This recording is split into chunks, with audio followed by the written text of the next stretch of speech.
श्री राम जय राम जय जय राम। श्री राम जय राम जय जय राम। श्री राम जय राम जय जय राम। श्री राम जय राम जय जय राम। श्री राम जय राम जय जय राम।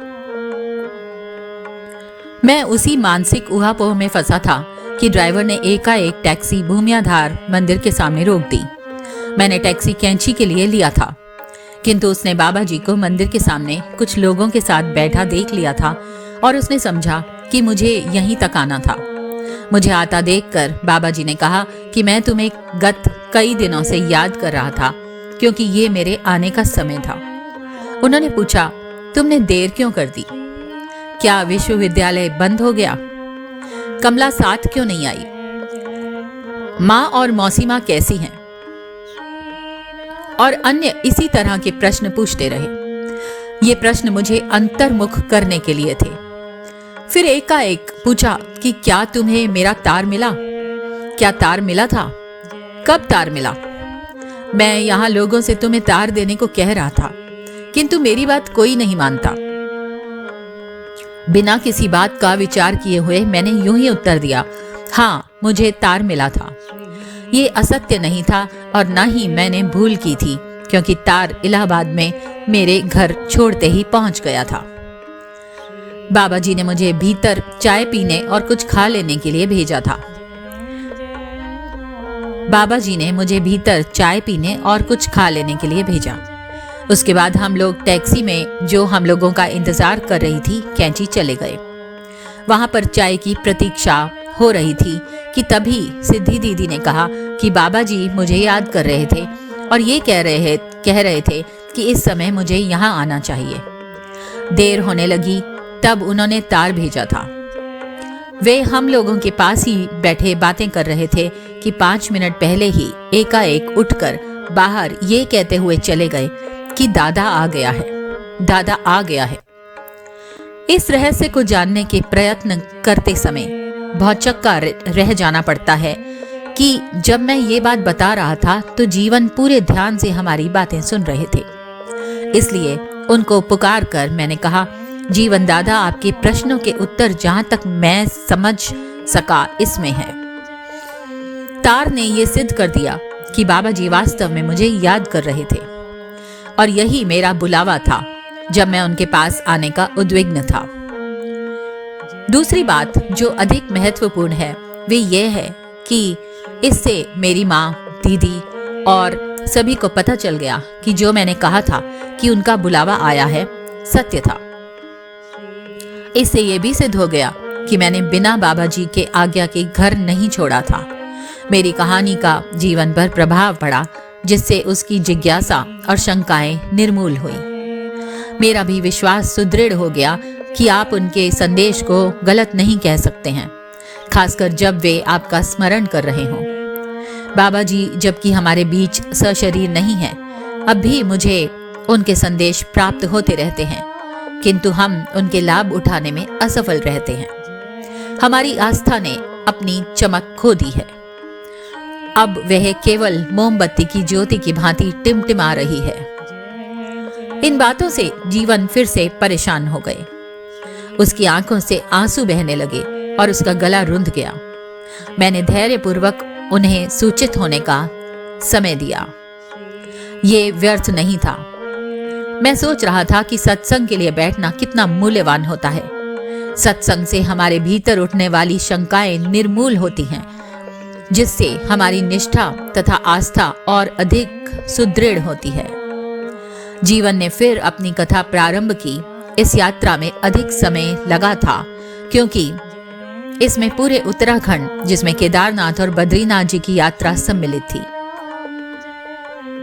बरेली से पौड़ी और फिर केदारनाथ से लौटते समय दल के बाकी लोग पीछे छूट गए और जीवन बाबा जी के साथ अकेला ही यात्रा करता रहा। उसकी रुचि स्थानों के प्राकृतिक सौंदर्य अथवा मंदिरों और आश्रमों में नहीं थी। वह केवल बाबा जी को सुनने और बाबा जी को देखने और ग्रामीणों से बाबा जी की बातों को सुनने में थी। बाबा जी ने घूमने में बहुत समय बिताया था और कभी कभी पहले जिन लोगों से मिले थे उन्हें भी याद करते थे। बहुत से लोग जिन्होंने उनको खिलाया था अब नहीं थे।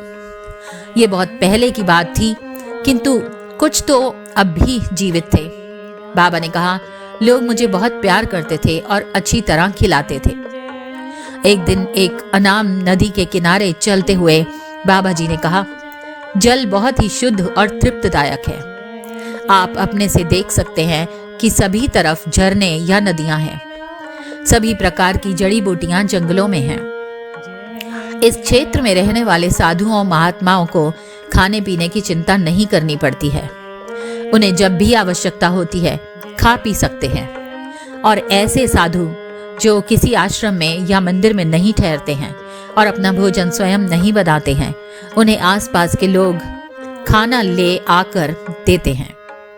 तुम स्वयं जो मैं बात कर रहा हूं उसे देख सकते हो। यहाँ तुम जैसे लालची व्यक्ति ही सदैव भोजन के लिए मरते रहते हैं।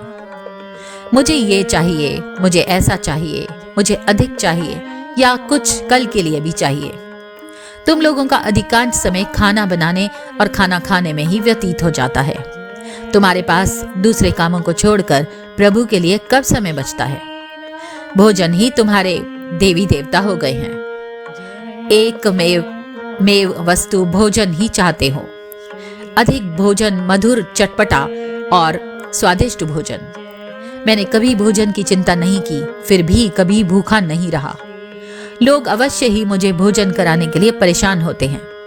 कभी कभी तो मेरे लिए ये समस्या हो जाती है कि उनको रोका कैसे जाए। उन्हें भविष्य में भोजन न लाने के लिए कैसे कहा जाए। एक साधु को अपनी आवश्यकताओं के लिए कभी चिंतित नहीं होना चाहिए और ना भविष्य के लिए। कल के लिए किसी वस्तु का संग्रह नहीं करना चाहिए। यदि उसे कुछ दिया जाता है और वह उसे एकत्र करता जाता है तो वह उसके लिए अहितकर हो जाता है। किसी स्थान पर ठहरने के पश्चात जब लोगों ने मेरे लिए हर दिन भोजन लाना प्रारंभ किया, तभी मैं भाग खड़ा हुआ। मैं तुम लोगों की तरह नहीं हूं कि किसी की तलाश करता रहूं, फिर वह मुझे यह दे अथवा वह दे। तुम लोग अपने मित्र उन लोगों को बनाते हो जिनसे तुम कुछ वसूल सकते हो। तुम जब भोजन पा लेते हो तब अन्य सभी को भूल जाते हो। तब किसी की ओर इसलिए देखते भी नहीं कि किसी को उसमें से कुछ देना न पड़ जाए। ये मेरी मनगढ़ंत बातें नहीं हैं। ये बातें मैंने अपनी आंखों से देखी हैं। मैंने बहुतों को परखा है। मैंने अनेक लोगों के घरों में जाकर भोजन बनते देखा है।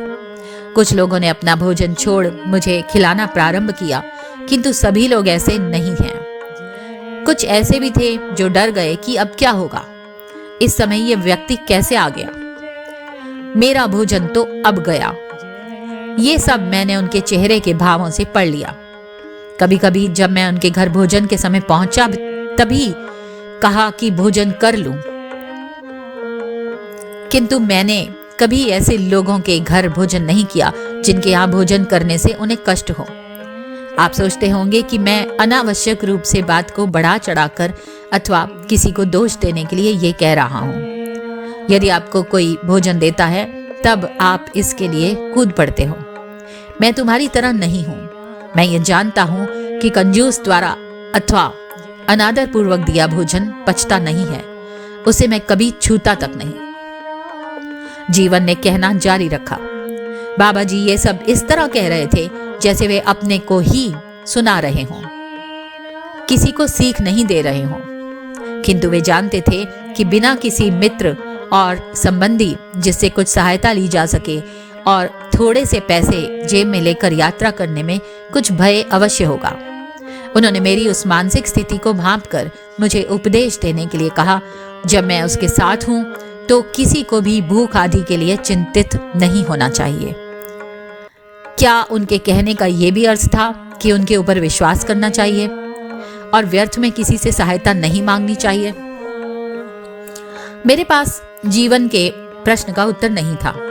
मैं मन में अपनी बात सोचने लगा, जिसे मैंने अपने अंदर भी पाया था, किंतु उनसे कुछ सीख नहीं पाया। यदि हम अपने प्रति सच्चे हैं तो हमें यह स्वीकार करना चाहिए कि हमने उनकी शिक्षाओं से कुछ लाभ नहीं उठाया। बाबा जी हमें सदैव सीख देते रहे हैं, जिससे हमारा जीवन क्रम उन्नत हो जाए और हमारा जीवन सार्थक और चिंता मुक्त हो। क्या हम लोग उन्हें इस बात के लिए दोषी कह सकते हैं कि उन्होंने हमारी उपेक्षा की और हमारे लिए कुछ नहीं किया?